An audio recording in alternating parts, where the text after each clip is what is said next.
overcast conditions. In fact, we had a really heavy shower about half an hour ago. The fans, well, they're still streaming in. One of those fans has streamed a bit further than most.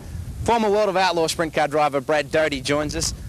Welcome down under, mate. Hey, it's great to be here. Looking forward to seeing some racing. This is not your doing, this weather, of course. No, I'm being blamed for it, though. They said the Yank brought all this weather over, but it's not my fault.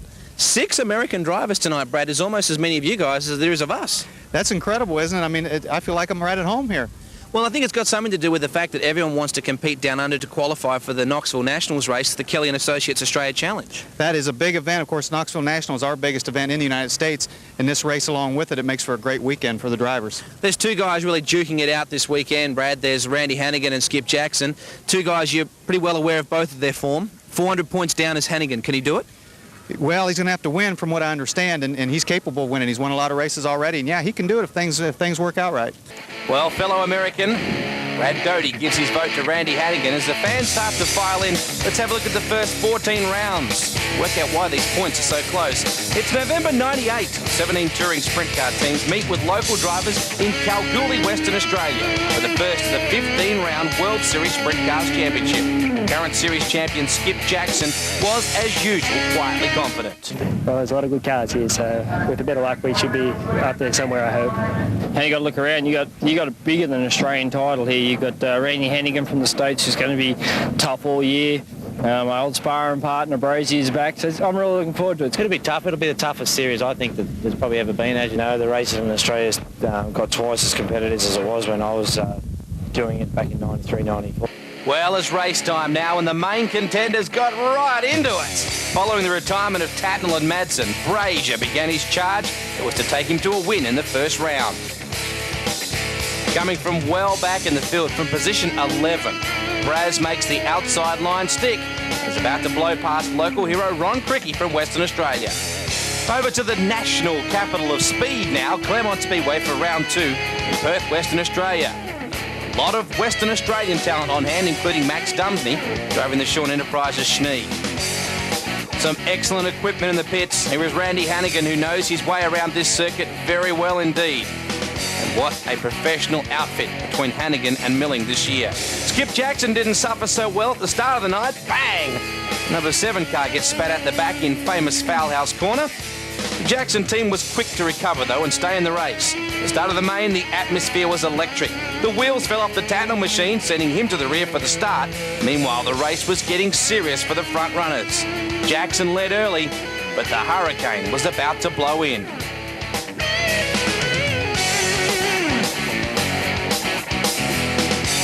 Hannigan starting to apply some serious pressure now to Jackson as they rumble through Pitts Bend. And the lap car of Jamie Maiolo just up ahead may figure in this. Hannigan goes to the outside, Jackson to the low side. And Randy Hannigan perhaps has the scent of victory in his nostrils. Jackson unstoppable here last year. 1 lap to go. Can the defending champ win Claremont? Or will Randy Hannigan, the American, win? Look at that pass on the outside. Half a lap to go. Hannigan romps to victory at Claremont.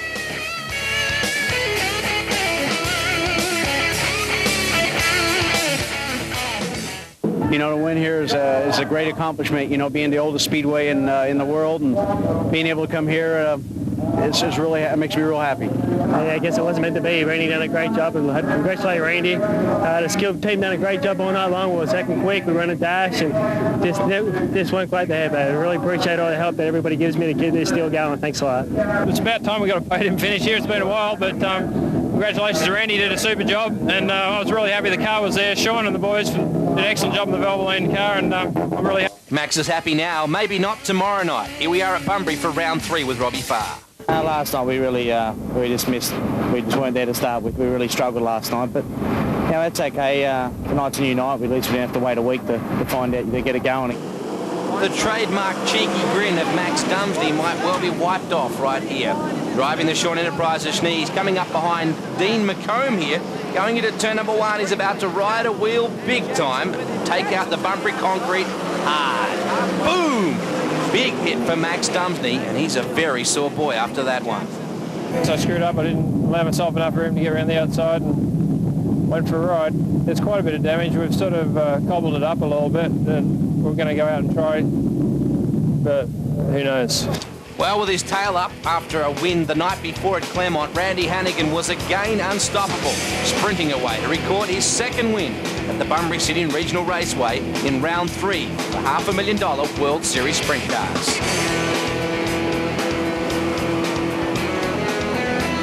Jackson was impressive too, driving car number 7 just ahead of him. Local hero Ryan Farrell was putting in an excellent drive in the PMFM 92.9 machine.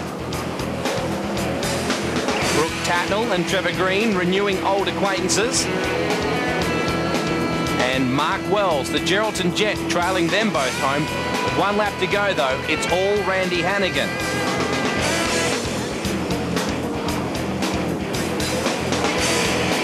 Farrell holds off Jackson for second with an excellent drive as the teams prepare for Adelaide.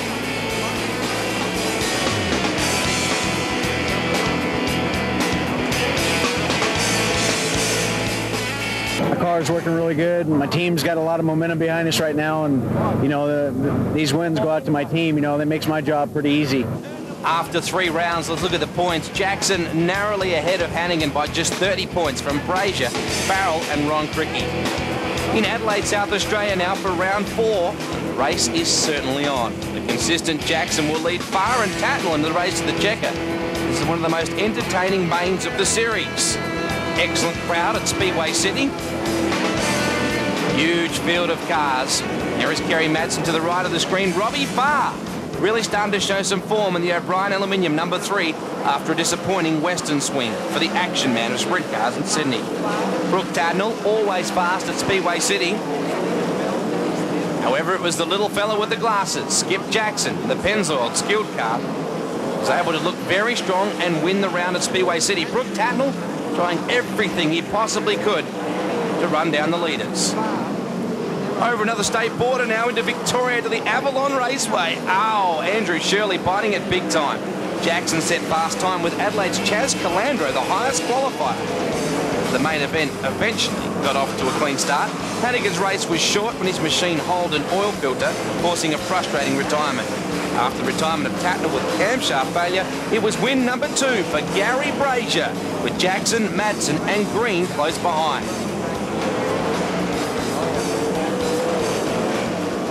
Yeah, you know, it's great to be back on the winner's circle. Yeah, we're really happy with 3rd place. We've only ever raced at Avalon once before, and we're way behind on points. So points is what we want, so we can catch up to the leading guys, and we'll take 3rd.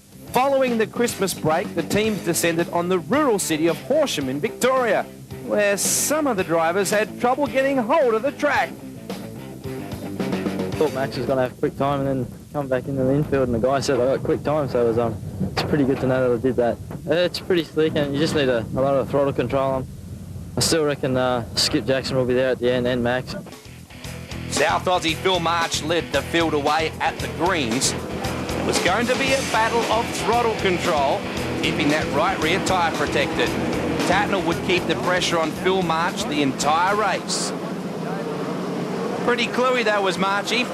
Had the wing pull back a little further than what we're used to in the Les March Autos number 3. While back in the field, some of the big names struggle with the slick track surface.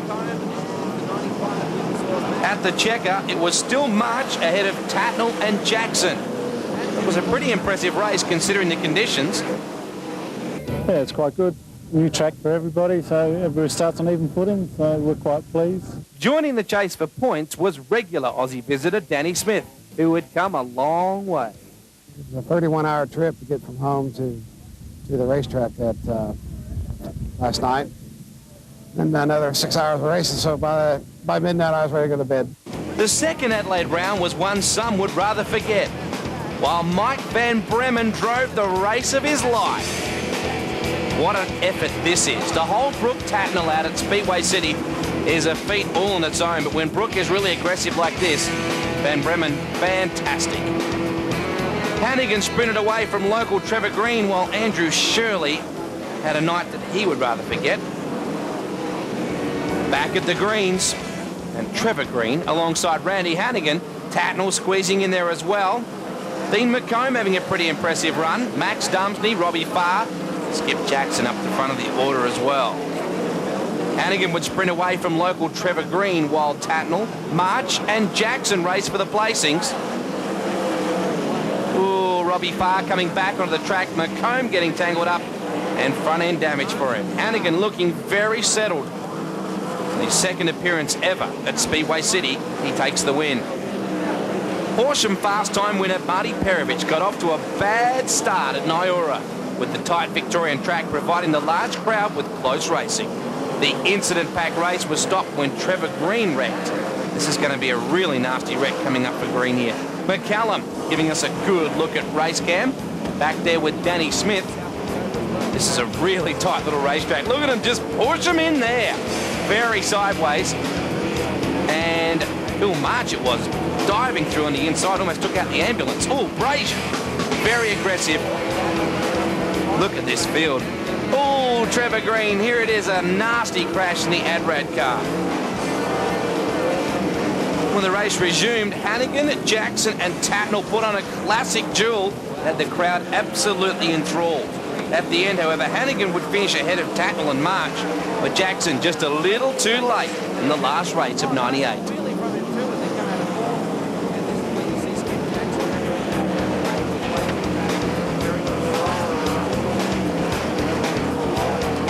New Year's Day in Warrnambool in front of another record crowd, and it was the Hurricane Randy Hannigan who again showed the way.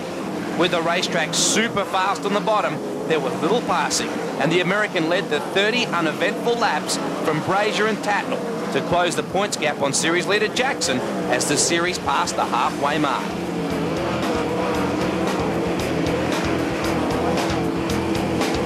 The picturesque Mount Gambier track claimed two-time winner Brazier, Trevor Green, Anderson and local Ray Scott in the heats before the main event even got underway.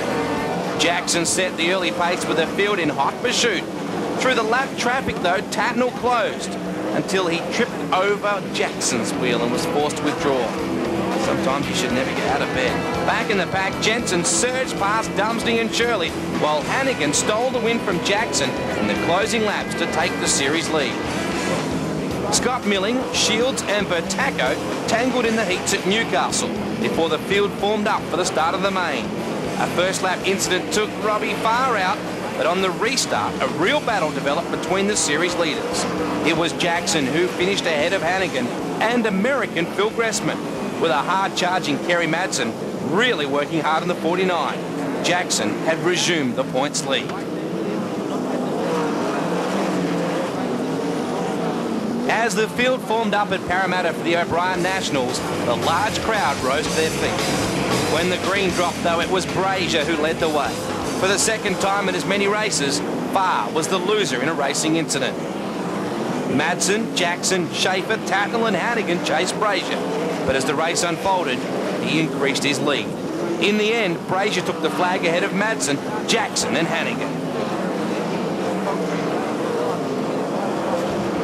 The first of two rounds at which Speedway? Archerfield was led by Robbie Farr, with series leaders Jackson and Hannigan fighting for the placings. Local Andrew Shirtley was on a mission in the Lucas Oils number 95, with Brazier in hot pursuit.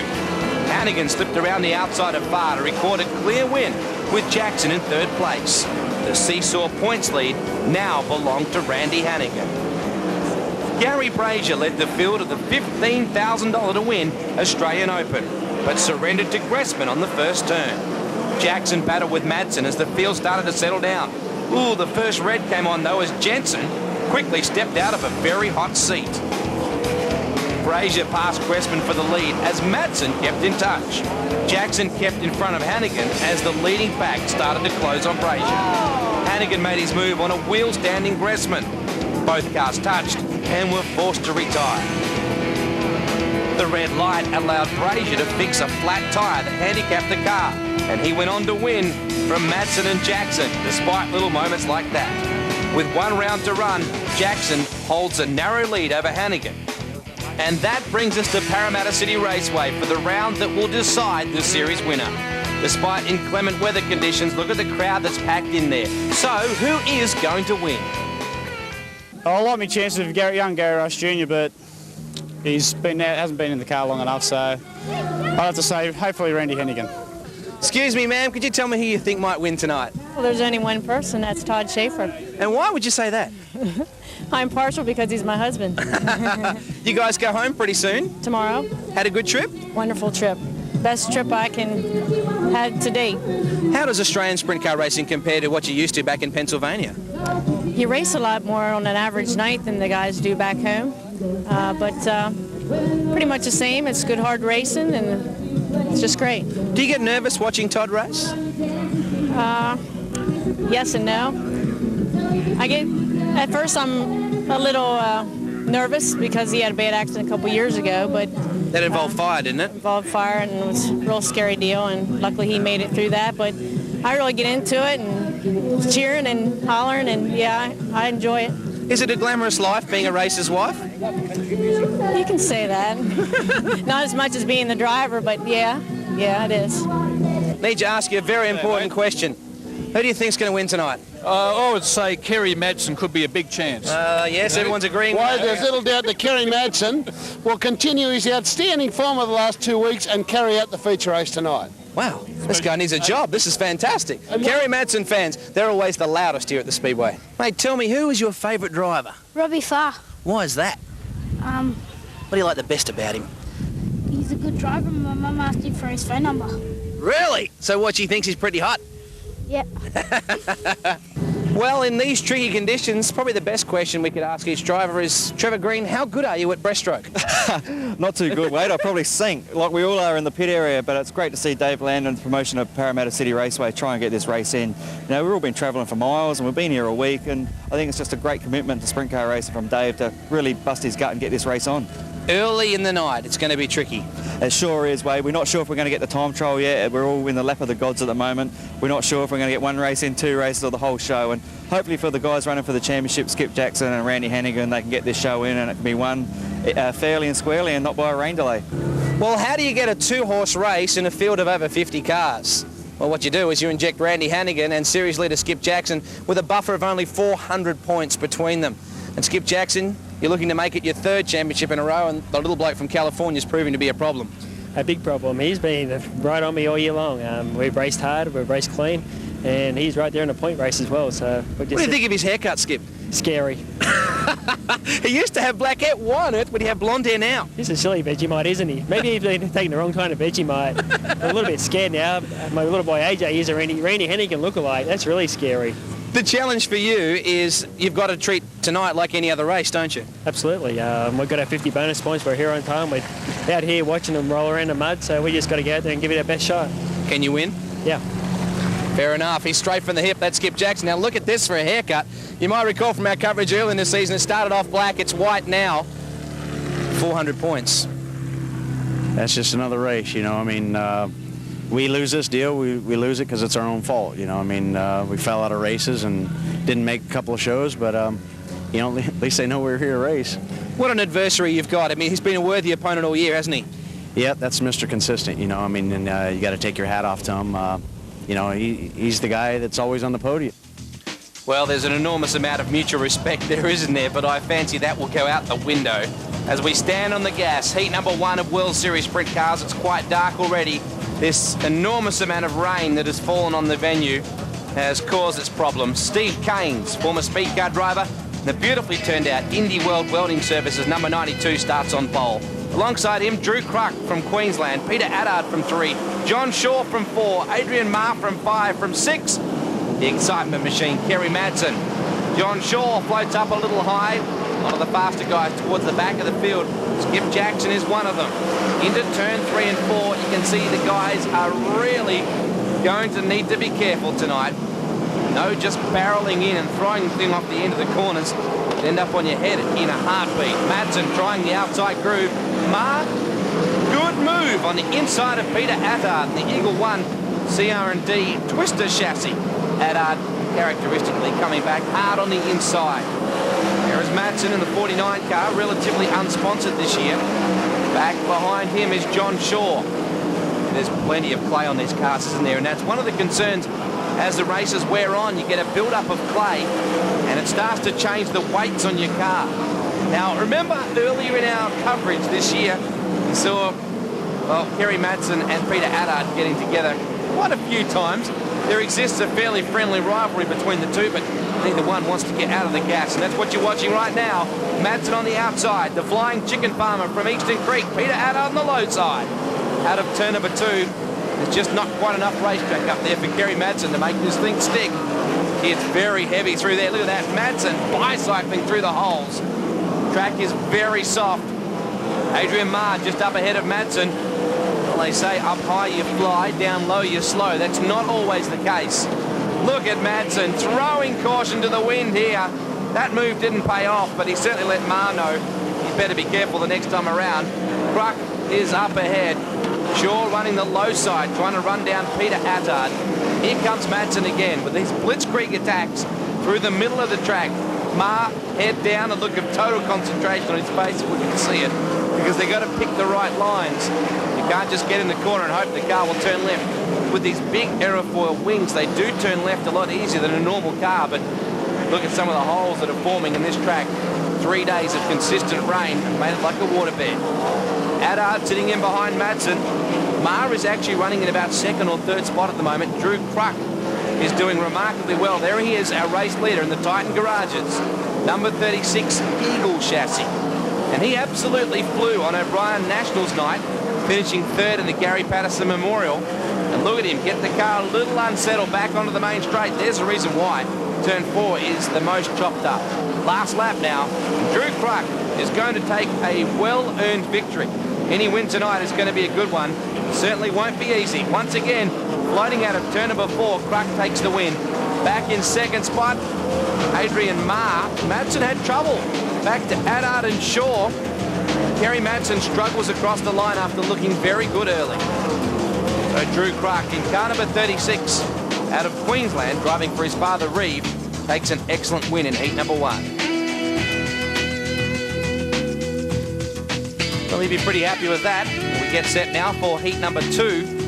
And just look at the lineup. The faster cars towards the back in World Series qualifying. Mark Bertacco starts up the front alongside Dean McComb. Look back in the order and you see names like Brooke Tatnell, Marty Perovich, Bob Jackson having a good night qualifying. Bertacco and the Computers Reborn, number 78, alongside McComb. Darren Jensen. Saw him during our highlights package take a hot ride at Archerfield. The young fella is back undaunted. Jamie Jones starts from position number 4, 21-year-old out of Bulimba Park in New South Wales. Pace starts to pick up. Danny Smith is there as well. He'll be relying on all of his experience to go fast tonight. Todd Wanless in the EWT, number 56, is also right in the thick of it. So too is Wayne Skipper. Dumsney is also out there. So is our usual Speed Week co-announcer, JJ Manif. Oh, I tell you what, Bertacco may have just slipped off the edge of the track then. Skipper has hurt something in the rear end of the car. Back into turn number 1 and 2. It's so physical. Look at them. Like bucking broncos out of turn number 2. Danny Smith running the lower side. They are picking up pieces of clay as big as a football and throwing it straight up in the air. Tatnell. Yellows come on as he slipped off the edge of the track.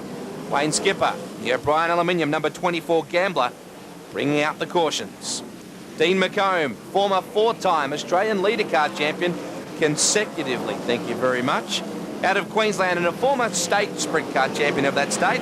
Jamie Jones, however, doesn't care about reputations.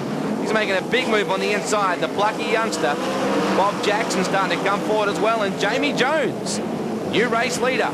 There is Danny Smith in the Mildura Crane Hire, number 88, running for the Harrower team once again this year from Danville in Indiana. And I doubt very much that Danny Smith, in all his years of racing, has seen a track quite like this. Oh, look at the clay they cut off the left-hand side of the car. People might think it's coming off the right-hand side, but it's not. Look at Tatnell, hard on the gas out of turn 4. Well, Brooke Tatnell, not perturbed in the slightest. He doesn't care that there might be some character-building, giant-sized ruts out there. Brooke Tatnell still on the gas in the Shell Helix car. Jensen just to the right of Tatnell. Dumpty back in behind him with Wanless in the 56. Here comes Brooke going forward. A master of his craft here at Parramatta. Oh, he got a big push then though. Car gets out of turn number 4. Jensen has a look and Brooke says, I don't think so. Gets back around the inside. Dumpty is right there with him. So Jensen, spare a thought for Darren Jensen in the Valvoline number 75. He's got Brooke Tatnell in front of him and Max Dumfries all over his tail. This will be a character-building couple of laps for him. McComb still in the second spot. Dumfries gets Jensen as he goes high. That was all it took. Drifted high into turn 1 and 2. Our leader has checked out. It's Dean McComb in second. Jamie Jones is your man, though. Brooke Tatnell up to third from well back in the field. Look at the clay being cut up into tender bite-sized pieces by Dean McComb. Danny Smith is coming on. So Smith is in second. Was McComb back in third. And now Jamie Jones, with only about 3 or 4 years of sprint car racing to his name, is up against one of the sport's true veterans. 1 to go. Can Danville Dan ruin the parade for Jamie Jones out of turn 2? They're close. Jamie Jones saw him, so he'll tighten things up now. Danny Smith has shown the front wing, and Jamie is going to hang on to the bottom side. Good drive for him in the Danny Jones Japanese Trucks, number 36 Gambler. Back to Danny Smith in second. Brooke Tatnell, what a drive for him in third. Back to Dumfries in fourth. Oh, Dean McComb. Throttle jam wide open coming out of turn number 4. And he has drilled the concrete wall on the other side. There's your winner. Whew. Someone send a new clean race suit for Dean McComb. I think that one might be a bit dirty. Hey, don't touch that remote. We'll be back with more sprint car racing after the break. Parramatta, you're invited. The World Series Sprint Cars Grand Final. This is another heat. And there is plenty of heat in this particular race. Kelly Linigan, a little lady with the heavy right foot in the Jeff Rogers cars, number 25, starts alongside Pino Priolo in car number 8 for Yale Budget Forklifts. Burton from 3. From 4, it's Anthill. From 5, it's South Aussie Chaz Calandro. From 6, in Millerstown, Pennsylvania, Todd Schaefer is renowned as Mr. Excitement. He starts from 6 in the Bob Jane T-Martin's Redline Oils machine. Plenty of good, fast cars back in the field, including Hannigan. Main straight, Robbie Farr is back there as well, and Gary Rush Jr. So plenty of hot shoes in this one. Schaefer to the far right of your screen. Here comes Calandro. The South Aussie blasts through on the inside of Kelly Linigan as they go into 3 and 4. Very physical racetrack. If you've just joined us, 3 days of consistent rain has absolutely drowned Parramatta, and as a result, the racetrack is anything but racer friendly. Nonetheless, the guys and girls are still hard on the gas. Calandro ranges up behind Priolo. Oh, Robbie Farr a little bit too far over the edge. Anderson, he was lucky not to come unglued then. Kevin Burton going forward. The Nathan Troy Motors, number 50 Grizzly. Calandro back in the field, showers of clay. Kelly Linigan looking for a smoother way around the outside. Robbie Farr is there. Shirley, I think it was then, with Anderson. So there's some pretty physical stuff. Hannigan right there in the middle of it. The little guy from California, realizing tonight is very much the night for him.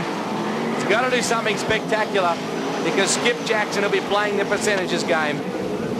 Hannigan, though, has nothing to lose. Linigan gets a little too high. Anthill blasts through Anderson, racing very hard with Robbie Farr. There's 2 very aggressive customers in their own right. Neither one of those 2 would be in the slightest bit daunted by these conditions. Gary Rush Jr., driving Dad's number 2, Castrol Maxim, settling in pretty well. Has only been a sporadic racer in the last couple of weeks, but he's certainly showed some form. Calandro trying to come back now at Kevin Burton. Waiting on Schaefer to make an impact as well. He's back there in the field. Back onto the main straight, and Burton with a lot of pressure now. Calandro going up higher on the track, trying to find a smoother way around. It didn't work. You can see the gap now that Burton has been able to open up in the black and gold, number 50. Back then to Calandro and Schaefer. No one is taking enormous chances here. And let's face it, why would you? Gary Rush Jr. in the number 2, just ahead of Hannigan. He's the only one that really has to throw caution to the wind tonight. If Skip Jackson's able to place 4th, the whole deal is over. Speaking of over, Calandro loops to 33 and flips hard into turn number 4. You can see him shaking his head. He's not hurt, but he'd be naturally bitterly disappointed. He's torn up a main wing and badly damaged the front end of the car. And that is a violent ride for Calandro. I think there was contact between he and Schaefer off camera as the PCR fire crew arrive on the scene. We're going back to the restart now. And the Austrac number 7 of Hannigan is the car that we were watching intently before that restart. 2 black and gold cars up in front. Pino Priolo and the Yale Budget Forklifts number 8 ahead of Burton in the 50. Back in the 3rd spot,